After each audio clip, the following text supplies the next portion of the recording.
Welcome to Still Poddable. I am Sam Jam Packard, joined by Brian B. Robb of MassLive.com. We are normally joined by Jay King of The Athletic, but he is absolutely addicted to basketball and has probably been watching the tournament for 9 hours straight. He is a fiend, so we gave him the night off. But the three of us together, we are Still Poddable, the best Celtics podcast out there. You can find us every single day on Patreon. Go to patreon.com/stillpoddable. We have different tiers, but if you want that Celtics content every single day, you can find us there. It's a fun little community. We've got a nice chat that's on the Patreon app.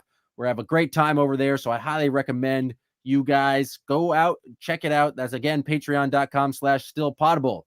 Today we are on CLNS. We are presented by Prize Picks. This is the free version of Still Poddable.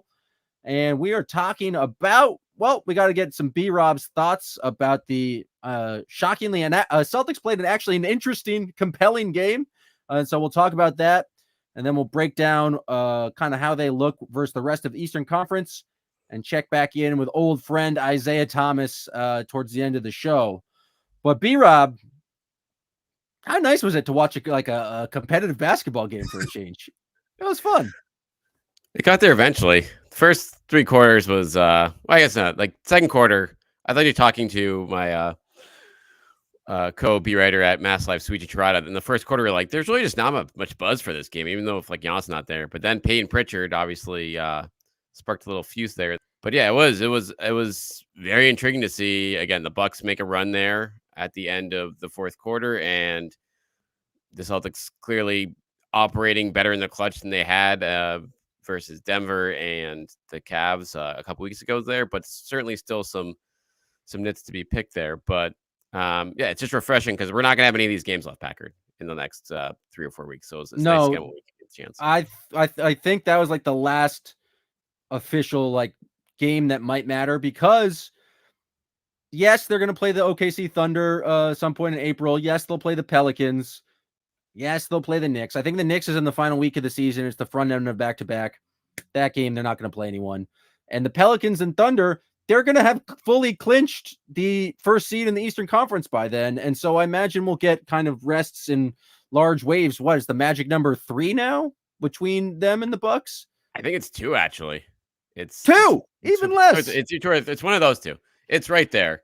It is. I'll have to go back and look just to see what the record is for when teams to clinch home court advantage in a conference. This has to be borderline there at this point. But I'm honestly, Packard, just looking forward to seeing the types of injuries this team comes up with in the next 4 weeks. The creative injury report is going to be pretty impressive. The thing that's kind of frustrating about last night is like there was no Giannis and there was no Drew.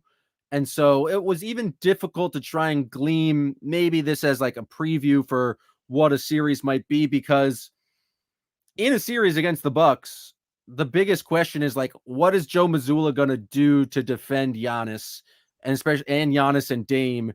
And so I feel like we didn't even get like a great answer to that question. And like on the flip side of that, Joe Mazzulla has been very, very creative this year in terms of using Drew Holiday to kind of create wild defensive matchups. And so we also didn't get that from the Celtics perspective. I think the thing that was interesting is that the Bucks were able to kind of junk up the game in the fourth quarter, go into this weird zone. It wasn't exactly a 2-3 zone. They kind of match up.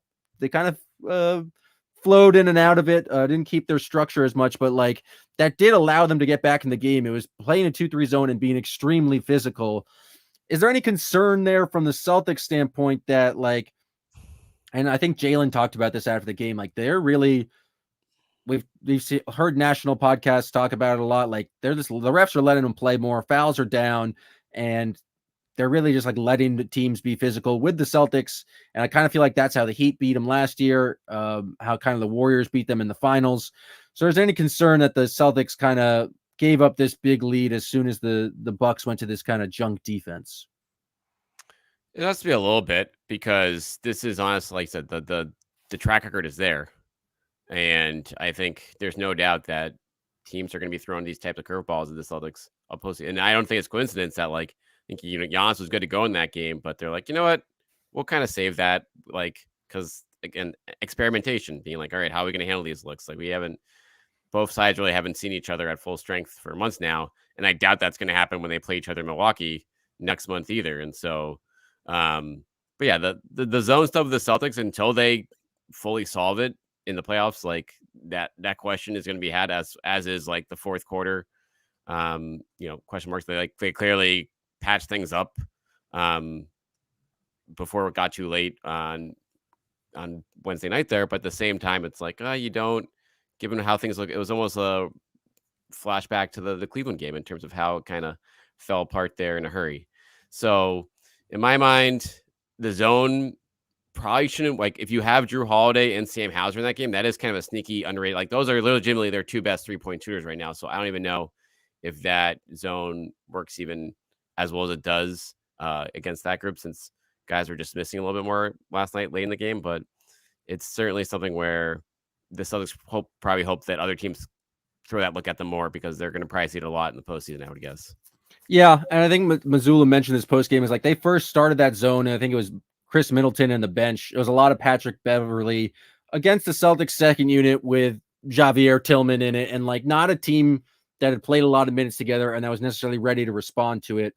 And then once they think they got the starters back in there, they actually generated some good looks, but didn't knock down as many threes in the fourth quarter. A shame they didn't get to the 23 mark because they were kind of on pace for that the majority of the game. And so you kind of expect them to just shoot better against it, especially down the stretch. They had Al and Kristaps on the court. And I just don't think that's their best shooting lineup. Both of those are capable shooters for guys playing the five. But if you put their normal starting lineup or put Hauser in for any of them or put Peyton Pritchard in, I think they have a much better attack. And that all being said, when it came down to like brass tacks, Jason Tatum put his head down and got to the rim and made the right play, kind of putting Dame in the dunker spot. Like they when it came down to execution at the end of the game, they pulled through and won the game. And so we've been kind of killing them all year for their late game execution. You got to give them credit for when they pull it out. Right. Like Tatum, when he needed to, he got to the line, or he got layup, or like got a good look to get that freed up Porzingis for the dunk there. But it is, I mean, I think I don't know how much you guys hit on this last night, but like the Porzingis part of it, like that was kind of a game where like if he doesn't have it offensively, then you wonder with Giannis on the floor when that matchup happens, is like, is that going to be a game where he just like Al is just a better option for that game if he's not hitting threes? Is he doing enough in other parts of the game to justify him being out there with the defensive warts that he might have in that type of matchup against Lillard? Like, I don't know. We saw like Dame, and we saw everyone like Portis. Everyone had it kind of going late in that game, and a lot of those were contested. A lot of those you just tip your cap on. But at the same time, it was even though all the players weren't involved on both sides there, you did kind of see like some of the storylines already starting to emerge in terms of what that Eastern Conference Finals could look like. Yeah, and it definitely wasn't Kristaps' best game. He did not make a three. I didn't think he was that great in terms of imposing his will. I do think the defensive question's interesting just because Dame is the exact type of player that I think you get worried about with Kristaps. Like the exact kind of guy who can exploit him either being in drop coverage or trying to just force him to be on the perimeter. We did see Peyton Pritchard come in for like an important defensive possession. It was so intriguing to me that I actually asked Joe Mazzulla a question. Great question by you. Because I wanted to know like what's going on there and what happens. And this is an interesting thing is because like you gotta, and this is why it would have been cool to see Giannis in there. If you want to exploit Kristaps Porzingis, then you got to bring the guy Kristaps Porzingis is guarding into the pick and roll. Who do they play on Kristaps on defense? Do they like leave him on, I guess, Beasley at that point? That's not like probably the most effective pick and roll a person for Dame. There's all sorts of like matchups that I think will be fascinating if these two teams play each other in a series, because like obviously you're not going to put Kristaps on Giannis, and so then is the Giannis Dame pick and roll everything that's what we're supposed to be so scared of, that like scary? And ultimately, is this, how much are you putting on Al Horford, and how much are we just going to see Al Horford? He can switch, but I also don't think putting Al Horford on isolation he can get by for a bunch of possessions, but how much are you relying on Al Horford to do that, possession after possession after possession in a playoff series? I think it's just like, if the Celtics do have a possible flaw or a weakness on defense, I think it's that, but I feel like that's every team's weakness. It's not every team's center can guard on the perimeter. And so it just happens to be the Bucks have Dame, and Dame was hitting just some ridiculous shots last night that no one would have been able to guard. Like that's just kind of what happens when you play Dame. Exactly. So it's when you have guys, when you decide who you're going to put on them, like if, again, Jaylen Brown did a pretty good job most of the night, admirable job, but then is he going to be a guy who gets stuck on screens and not be able to contest against drop coverage? So like all those, like the chess match, like as you referred to here, it's just going to be fascinating. Like we say, if it's like when these two teams see each other, I know it's like for me last night, like Middleton looked pretty damn good. He's a demon. He's a known demon. He's a Celtics killer, and he looked damn good last night. And so even with all their defensive woes that they rightfully have, it's just still tough to see any other team in the East beating. Maybe again, the Heat are like, for as much as they haunt the Celtics, they do just as much to the Bucks, I feel like. So that matchup I would, watch closely here, but it's hard to envision like the Cavs taking that team down. Or we'll get to the rest of the Eastern Conference after the break, but I do want to get to Lloyd Bruno's comment right now. He said he thinks they might pull a 2022 and try Tillman in the Grant role for Giannis on defense. And I think that makes some sense, but also if we remember what happened in that series, they left Grant open and he made 7 threes in game 7. I don't think Tillman is capable of doing that. And I think last night was a perfect example of like, Tillman is such a good and capable defender at that size, at that kind of like brawniness and moving his feet. But man, does he not really give you much on offense, especially when you're playing him with another big. And so I really don't know how much Tillman we're actually going to see in a potential playoff series. Yeah, that's a really good point by Lloyd, though. And I would say, I agree with you, like Tillman with double bigs in the playoff against his opponent, like, is a non-starter in my mind. However, just you're like, okay, Al and Porzingis are getting roasted in the pick and roll on switches. Tillman is like, play Tillman at the 5. And you probably have enough offense around the rest of the floor there to get away with that, to where he can just... If he can just hang out in the dunker spot and right. Like he doesn't have to go to the corner. And that's interesting. It's like, yeah, in times when they don't have Brook Lopez on the court, I think you probably have enough size to probably get away with that. Because I like, as good as Bobby Portis was last night, I'm fine with Bobby Portis like taking post-ups or like trying to go one-on-one against anyone. And so I do think there's could be an opportunity, but I think it does have to be Tillman at the 5 playing in a solo big lineup rather than kind of the double bigs, because I just don't think it's enough offense. Yeah, I think you're nailed on that. And but it's funny though, like of all the hammering of like when Grant left initially last offseason, it's like, okay, what are they going to do in these situations? And they've been so good in the regular season all year long that it's like it just literally hasn't come up of being like, oh man, they're vulnerable here. But at this point, they at least address that concern by getting Tillman in that deal, which is like a depth move, but I think just as important is literally for this matchup for a potential Nuggets matchup where it's like, okay, this is a center who can switch better probably than anyone you have on the roster right now. Maybe Al sometimes, but by and large, I would probably certainly mobility wise, I'd take Tillman over him at this point. And yeah, he's undersized and he's flawed and he can't really take a reliable 3 yet, but he rebounds. And so that's a guy you can get away with the 5 as opposed to going super small with Tatum at the 5, which could be an option too so easily, but then you leave yourself vulnerable to the Giannis's and the Brooks of the world on the offensive class. Yeah. All right. We're going to hear from our friends at Prize Picks. And on the other side of the ad, we'll talk about the rest of the Eastern Conference and the biggest threats to the Celtics as we head into the playoffs. Football season may be over, but the action on the floor is heating up. Whether it's a tournament season or the fight for a playoff home court, there's no shortage of high-stakes basketball moments this time of year. Get in on the excitement with Prize Picks, America's #1 fantasy sports app, where you can turn your hoops knowledge into serious cash. Testing my skills on Prize Picks this season is the most exciting way to play daily fantasy sports. If you have the skills, you can turn $10 into $1,000 with just a few taps. Prize Picks is really simple to play, and I can make my picks and submit my entry in less than 60 seconds. Download the app today and use code CLNS for a first deposit match up to $100. Use the code CLNS for the first deposit match up to $100. Pick more, pick less. It's that easy.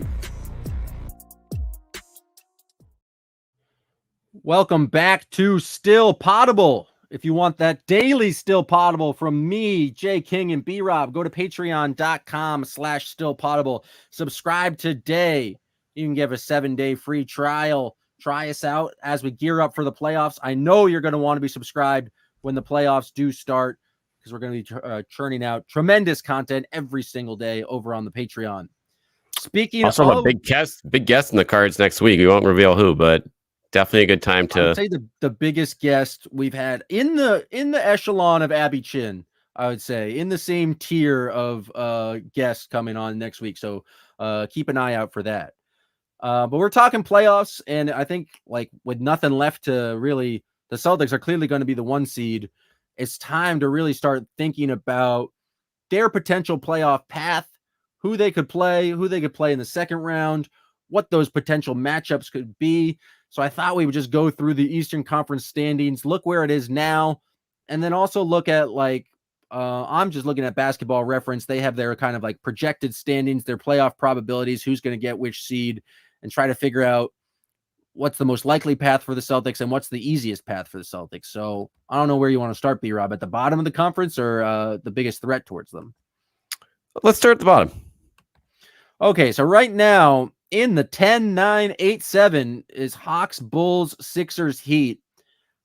Personally, I would be shocked if the 7 and 8 seeds aren't anyone other than the Heat and the 76ers. Like, if the Bulls and the Hawks make the playoffs, the Celtics, that's a huge blessing, but they are so far behind just in terms of talent on the court than those other teams. Maybe you can get a Trae Young game where he goes pretty just wild and scores 45 points against kind of the loser of that 7-8 game, but I would be shocked if it was anyone other than either the Heat or the Sixers in those two positions. or whatever team the Pacers drop down to 7 or 8 too. Yeah, I agree. Like, it's like the Bulls have been playing respectable, which is what, like 500 basketball for them. So it is like they've got enough talent where, I mean, they were seconds away from getting into the playoffs last year in that Heat game. So they could put up a fight if DeRozan goes nuts. But by and large, unless like Embiid falls apart or in one of those situations, that's the only door I can see them opening up. But yeah, like, Trae's out. We don't know what he's gonna look like when he gets back. Chicago is like just on the downturn. So I'm with you. So it's like, I think if you're, like you said, it would be a godsend for the Celtics, but like scouting wise, I'm sure that the staff is spending the majority of their time on the teams in the 4 through 8 range right now, which conceivably any of those could be at the play-in tournament.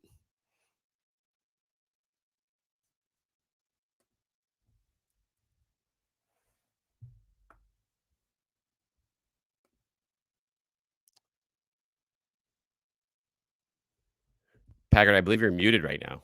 I cannot hear you. Or your mic might be disconnected here. Back? Am I back? There we go. You're back. What kind of random muting? I didn't press it. They didn't want me to talk about the Indiana Pacers. Your takes are terrible. Mute him. I was getting too deep into the numbers about the 6, 7, and 8 seed. But yeah, it's kind of like those 3 teams, the Pacers, Heat, and Sixers, really end up anywhere. I think who do you think is the best matchup? Who of those teams, I guess, we can include the Magic in there because there's a chance they drop too. There's not a lot of space between, I get the Magic 2.5 game lead. Let's leave the Magic out of it. Pacers, Heat, and 76ers. Who do you think is the best matchup for the Celtics in terms of just easiest first round playoff series? Honestly, the way the Sixers are playing, like, to me, it's either the Sixers or the Pacers. And I just think the Sixers have been so inconsistent. Like Tobias Harris is such a mess there. Even if they get Embiid back at like 80%, the Pacers play the Celtics well, and Halliburton is a scarier piece in my mind for the playoffs. And he's been off a lot too here. So since like the in-season tournament. So it's hard to tell, but I still said, bring on Philly, because the Pacers, I think, just have more talent on that roster right now, from not in their top spot, but like through spots 2 through 8, 2 through 9 to, drag a 6 or 7 game series out of Boston if they didn't show up here. But am I overrating them right now? Do you feel like? It's really hard to say because we have no idea what version of Joel Embiid would play in that Sixers series. You would have to imagine it's going to be the kind of hobbled Joel Embiid, and how many times have we seen him? You just have zero faith in him, like coming back from a serious injury and surgery and like playing well in the playoffs. You mentioned Tobias Harris, like Philly fans loathe that man. They want him to get him out. They're really not playing well. I agree. I want nothing to do with Aaron Nesmith in the playoffs. I don't know what he's capable of. TJ McConnell? Yeah, like they played the Celtics well. You mentioned Halliburton's been hurt a little bit, and so I'm less scared of them.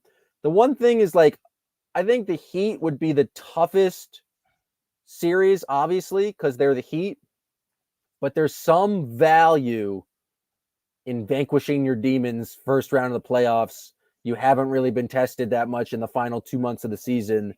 You prove to yourself and everyone else that, like, fuck the Heat. Like, you can figure this out, and you like outcoach Eric Spoelstra. You put like they're going to be the team that like tests you the most, and if the Celtics are going to win a championship, they're going to have to go through some battles. How much do you really want a giant battle in the first round of the playoffs? I don't know. I think it's like a difficult question. I can see it both ways. But part of me wants to vanquish the Heat. Part of me just wants an easy 4-game sweep of the Philadelphia 76ers. Like that kind of seems like nice. Like, we don't need to really test things. Why not just get a bunch of rest in and not really have that much strain? Because playoff games take a lot out of the players. And so I can see arguments for both, but ultimately I think the easiest, the most fun would be beating the 76ers.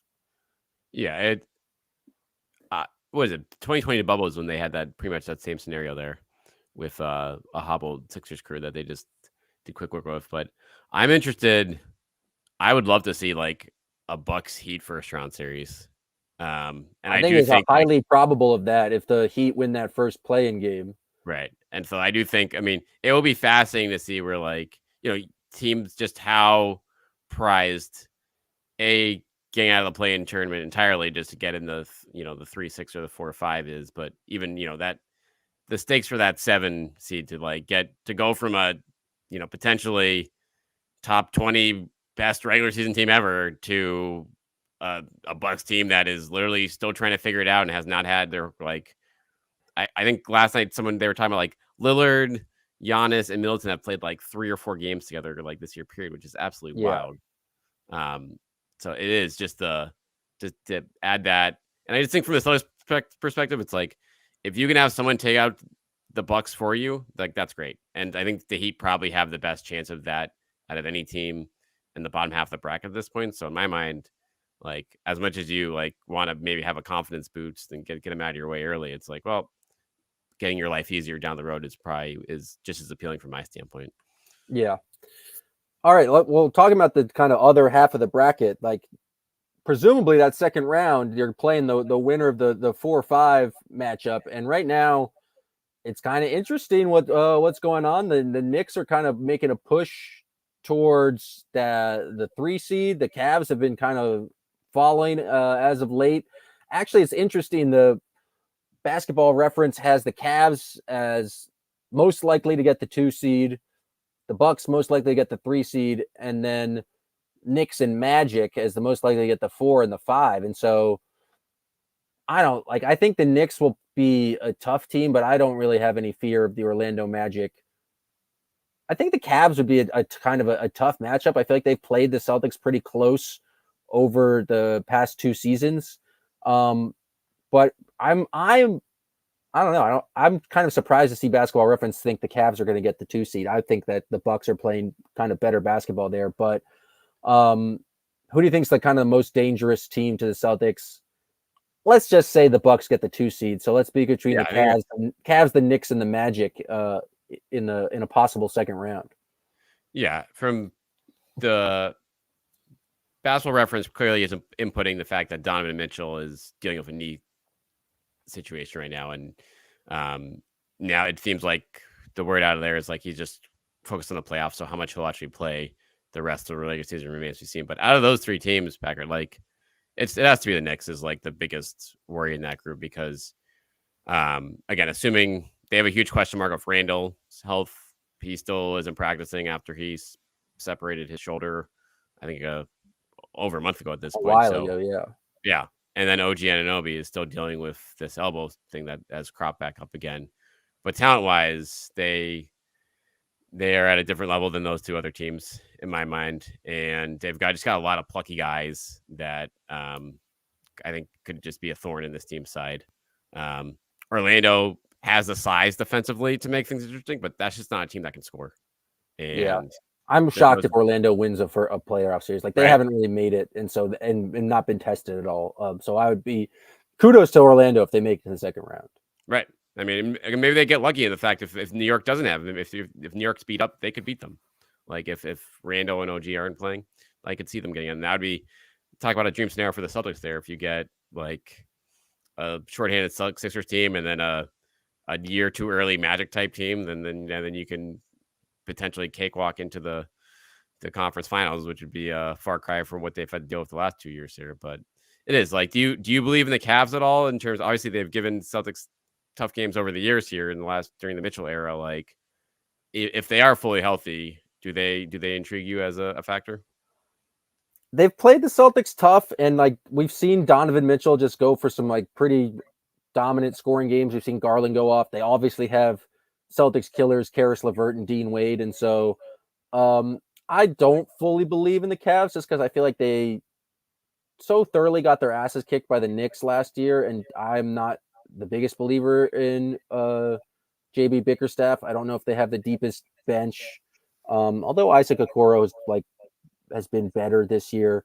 But yeah, I think they're a formidable team, but I just don't. I think it's like Celtics in 6. Like I don't think there's maybe even Celtics in 5. I just think the Celtics are a much better team, and the Cavs still just feel kind of weirdly balanced. Of like they have 2 big men and then 2 undersized guards, and I don't know what they're doing defensively. Obviously, they have a lot of great rim protection, but I feel like they still just don't have a lot of guys they can throw out at Tatum and Brown, and so I don't really believe in them as playoff contenders. I mean, they're playing Marcus Morris and Tristan Thompson now, so that's like 2 old Celtics friends. Maybe they know what's going on there. I mean, I think this is the most interesting thing that's going to happen with the rest of the Celtics season is just like figuring out where the playoff picture is going to be, because there's more distance between the Celtics and the Bucks than there is between the Bucks and the 10th seed Hawks, which is, did I get that right? No, between the 9th seed Bulls, which is pretty crazy. Wow. And that's just a completely dominant season from the Celtics, where I think they're going to clinch maybe over the weekend, depending on what happens with some other teams here. But before we go, old friend Isaiah Thomas returned to the NBA last night for the Phoenix Suns and played all of 1 minute. Rob, did you see what he did in that minute? Because I did not.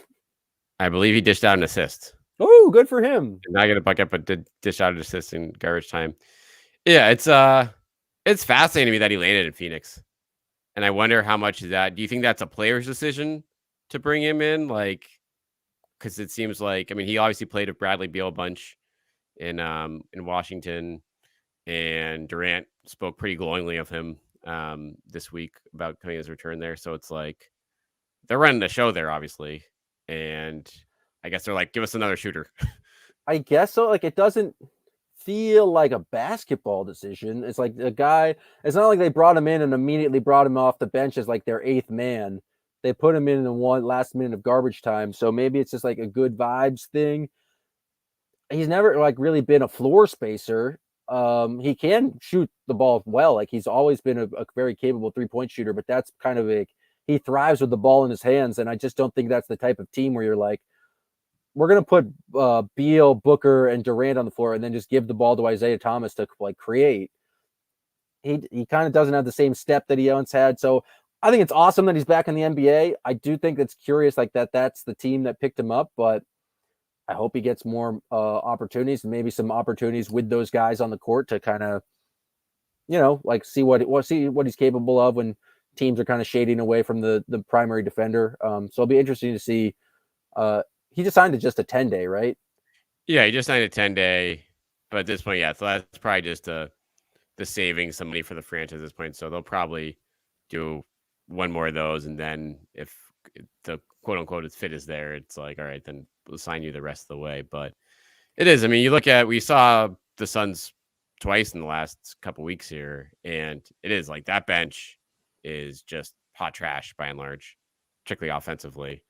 So you at least have a guy there where I do wonder if he, if Vogel will at some point be like, all right, like play rotation minutes here with off the bench and see if we can, if that's because the path for them, I feel like is just they have to just overwhelm teams with offense, and their bench doesn't really let them do that at this point. Maybe, and it's just like, hey, we're going to try you at the 10-minute mark of the second quarter, and we're going to give you 6 minutes. And if you can score a bunch of points, then go off and like give our guys a bit of a rest and like keep us in this game.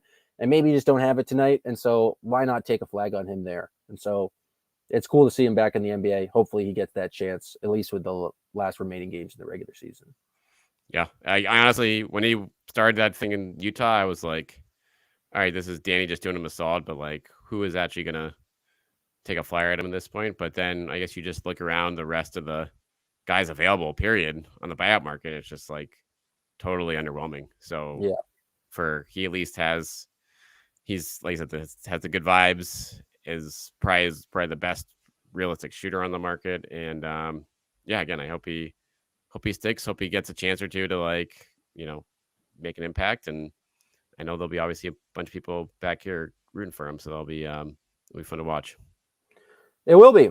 The Celtics return to action tomorrow against the Pistons, and then they play the Bulls on Saturday night. And so Still Poddable will be back here Sunday night. Maybe the Celtics will have clinched first seed in the Eastern Conference. Again, if you guys want more Still Poddable, you can go to patreon.com/stillpoddable and sign up for Monday through Friday. But otherwise, you can catch us for free once a week here on CLNS. We appreciate you guys for listening, and we'll be back next week.